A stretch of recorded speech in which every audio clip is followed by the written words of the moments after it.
Hello అండి.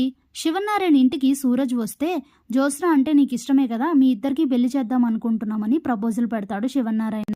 నాకు Jyotsna guarantee చాలా ఇష్టం, కానీ నేను ఈ ప్రపోజల్ని రిజెక్ట్ చేస్తున్నానని చెప్తాడు సూరజ్. ఎందుకు అని అడిగితే, నాకింత ఇష్టమైన జ్యోత్స్న గారి గురించి నేను చాలా విషయాలు తెలుసుకున్నాను. తన ఇష్టాలు, తన అలవాట్లు అన్నీ తెలుసుకున్నాను. అలాగే తన మనసు మాత్రం తెలుసుకోలేనా? నా మనసులో నిండా జ్యోత్స్న గారే ఉన్నారు, కానీ తన మనసులో నేను లేను, కార్తిక్ గారు ఉన్నారని అయితే చెప్తాడు. దాంతో ఫ్యామిలీ అందరు షాక్ అవుతారు. అందువలన రెండు మనసులు కలిస్తేనే పెళ్ళైనా ప్రేమైనా, అలాంటప్పుడు ఇది సాధ్యం కాదు కదా, అందుకే నన్ను క్షమించండి, నేను పెళ్లి చేసుకోలేనని చెప్తాడు సూరజ్. ఇక అప్పుడే మా అమ్మాయి మనసులో కార్తిక్ లేడంటే నీకు ఓకేనా అని అడుగుతుంది సుమిత్ర. కానీ అలా ఎలా కుదురుతుంది? మీరు తనతో అబద్ధం చెప్పిస్తే నేను యాక్సెప్ట్ చేయను. అలాగే నా కళ్ళల్లో తన మీద ఉన్న ప్రేమ ఎలా కనిపిస్తుందో అలాగే తన కళ్ళల్లో ఆ ప్రేమ కనిపించాలి. అలా లేనప్పుడు అది నిజమైన ప్రేమ ఎలా అవుతుంది? ఇది కుదరదులేండి అని చెప్పేస్తాడు సూరజ్.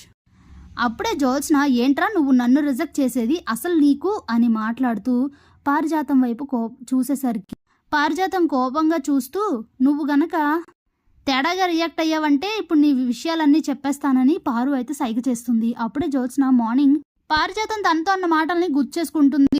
నువ్వు గనక సూరజ్ని పెళ్లి చేసుకోకపోతే ఈ ఆస్తిలో నీకు చిల్లి గవ్వ కూడా దక్కనివ్వను, నువ్వు ఈ ఇంటి అసలైన వారసురాలు కాదని అందరికీ చెప్పేస్తాను అని అయితే చెప్తుంది కదా. ఆ విషయాలైతే గుర్తు చేసుకుంటుంది జ్యోత్స్న.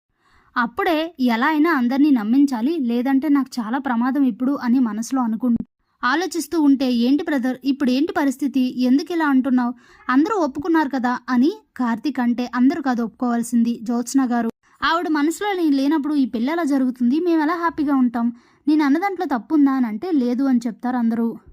ఇంతమంది ఇన్ని మాట్లాడుతుంటే నువ్వేం మాట్లాడవేంటి జ్యోత్స్న అని సుమిత్ర అడిగితే, ఇక ఏడుస్తూ జ్యోత్స్న, ఏం చెప్పమంటావు మమ్మీ, ఏం మాట్లాడమంటావు, వీడు ఎలా మాట్లాడుతున్నాడో చూస్తున్నావా, మరి నన్ను ఏం మాట్లాడమంటావు అంటూ సూరజ్ దగ్గరకు వచ్చి, ఏంట్రా అన్నావు, నీ మనసులో నేనున్నాను కానీ నా మనసులో నువ్వు లేవా, నాకు నువ్వంటే ఇష్టం లేదా, ఏరా నిజంగా నాకు నువ్వంటే ఇష్టం లేకపోతే నువ్వు ఇన్నిసార్లు బంగారం బంగారం అని టీజ్ చేస్తూ నన్ను అలా ఇలా అంటూ అల్లరి చేస్తూ గోల్ చేస్తుంటే నేనెందుకు సైలెంట్గా ఉన్నాను, నిన్ను తిడితే తిట్టాను కానీ నేనెందుకు సైలెంట్గా ఉన్నాను, అదే విషయం మా తాత దగ్గర చెప్పి నిన్ను బయటకు గెంటించలేనా, అది నీకు అర్థం కాలేదా అని అడిగితే, మరి నిజంగా నీ మనసులో నేను ఉంటే మరి మొన్న రాత్రి వచ్చి ఎందుకు అలా రచ్చ చేసావు, ఎందుకు నన్ను కొట్టావు, ఎందుకు అంతలా తిట్టావు అని అడిగి, అప్పటికే మా ఇంట్లో మన పెళ్లి ప్రపోజల్ పెట్టారు, మరి నిజంగా నీకు నేనంటే ఇష్టమేనా, నా మాట నువ్వు వింటావా వినవా, అసలు లేదంటే కావాలని టీజ్ చేస్తున్నావా, చెక్ చేద్దామని అలా చేశానని అయితే చెప్తుంది.